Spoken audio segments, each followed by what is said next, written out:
Hi everyone, I'm Thea from acejob.com.au. I help skilled migrants and international students get jobs and live a better life. Getting a job in a new country is very challenging, and you may have done many things wrong, but you don't know. And it may stop you from getting the job you want. But there are 3 things that you shouldn't do wrong. If you are interested in learning about them, then keep on watching this video to the end.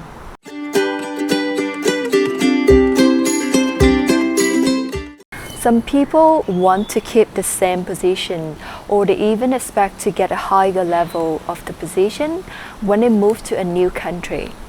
I get where they come from. They may have worked at a very senior role, or they have worked at a regional level in charge of many countries under their belt, and they think that they have the right experience to deserve the same level position.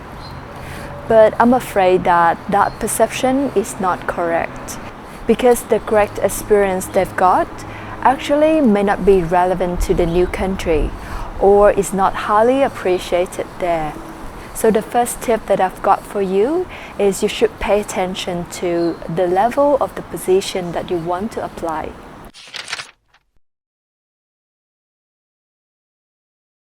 Now let me give you an example. If you used to work in Southeast Asia before and you were in charge of many countries under your belt, like 5 to 10 countries, you've got excellent experience and knowledge about these countries, and you've got amazing skills running different projects with dozens of people from different backgrounds.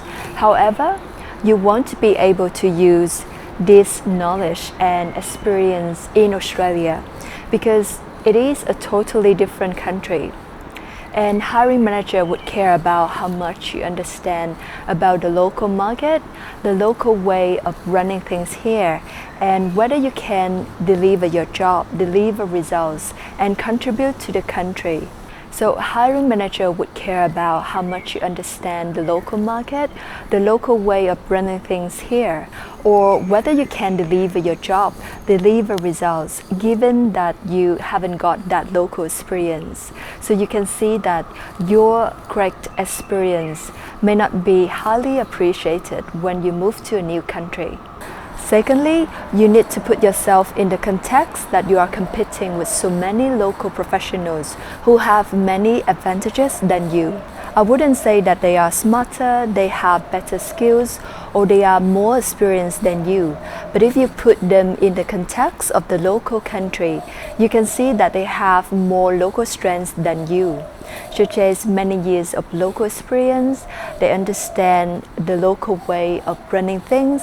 They have a bigger network. They know the local culture, people, the regulation, the system, etc. And especially, they can deliver the job in the country, and it has been proven through their profiles.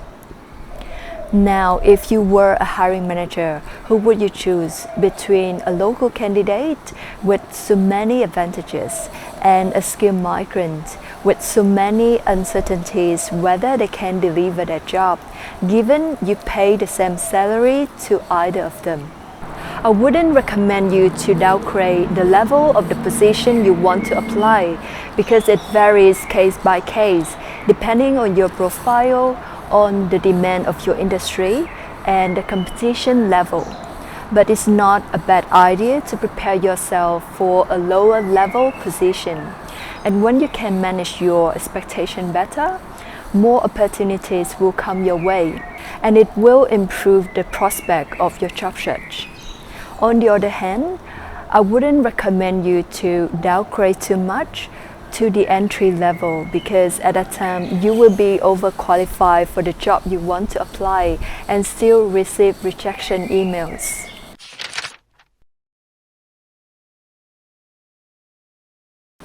You have different ways to get a job. You can get it via your degrees, or you can show that you can do a job via your experience. Some people focus more on their degrees. They've got a bachelor degree and they want to have a master's, and maybe a PhD also lies up. I wouldn't say that it's not a good idea. No, don't get me wrong, because getting more knowledge is always good for you in the long-term run. But if your ultimate goal is to get a job, then focusing on gaining more experience can make it happen faster. If you want to convince the hiring managers to hire you, then you need to show that you can do the job and you deliver results. So how can you do it? The best way is to demonstrate that you have done the job before and you have delivered correct results A, B, C, D, etc. But if you just claim that, yes, I can do the job without showing the results, then it's not convincing to hiring managers at all, because anyone can claim that they can do the job as you. So why should the hiring managers believe you? And you cannot get results if you haven't done the job before or you haven't got experience from it. That's why experience becomes the most important criteria in getting a job. I think it's also easy for you to understand why the hiring managers would prefer a candidate with a few years of experience than a fresh graduate with no experience. Another reason that you should focus on gaining experience first is that Australians are quite practical. This is one of my observations when I have been working in Australia and several different countries. In Asia, the culture may focus more on degrees and qualifications, but here, people care about whether you can deliver your job and how much you can contribute to the company. People wouldn't look at how many and what degrees you may have in your profile, but they pay more attention to whether you can deliver results. That's why hiring managers would pay more attention to the experience part than the education part of your resume. So if you want to increase the success rate of getting a job, focus on gaining experience as much as possible.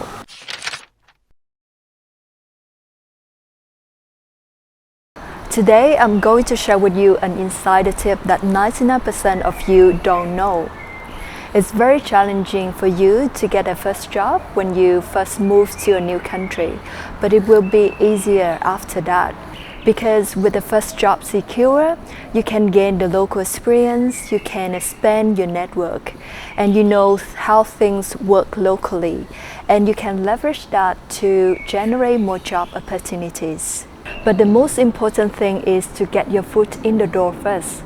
It's very challenging to open the door to the local labor market. So the important strategy that you need to know is to get one foot in the door. What do I mean by that? It's very tough to get a job in a new country, especially when you've just arrived. So don't set a high expectation and be open to welcome all the opportunities that come your way. You may need to accept a contract role, a part-time job, an unpaid internship, or a volunteering job. They may not meet your end goal right away, but they bring you a lot of benefits to get there. This strategy is taking one step back in order to move two steps forward. But some people aren't that flexible and they just want to look for a full-time job, or they want to keep the same level as the previous position, which makes them jobless for a long time. And it's not a smart way to use their time or to get the job they truly want. And as I shared earlier, it's very important to get your foot in the door first. So consider some compromises to finally achieve your end goal. And you're not alone. This applies not only to skilled migrants, but also to some local job seekers when they change their location. Now, if you're someone who has been struggling to get a job because you don't have local experience or you don't know how to get your foot in the door, then feel free to reach out to me. Head over to my website at acejob.com.au/one-on-one. Check out the secret job securing system and the testimonials on that page. Book in a call with me from the calendar so that I can share with you the strategies that I customize based on your profile and the challenges that you are facing. And finally, I can help you get a job you want. Now in this video, I have mentioned that you should focus on gaining experience to get your foot in the door. But what if you haven't got experience? What should you do? Then I want you to hit that notification bell, because in the next video, I'm going to share with you how to get the job when you don't have experience, such as when you are a fresh graduate. It may give you some ideas to change the current status and finally get the job you want. So make sure that you hit that notification bell now.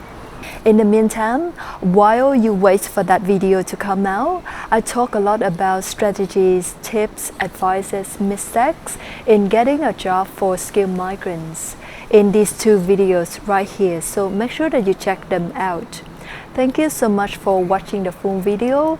I hope the information is helpful to you. Good luck with your job search, and I can't wait to see you in the next video.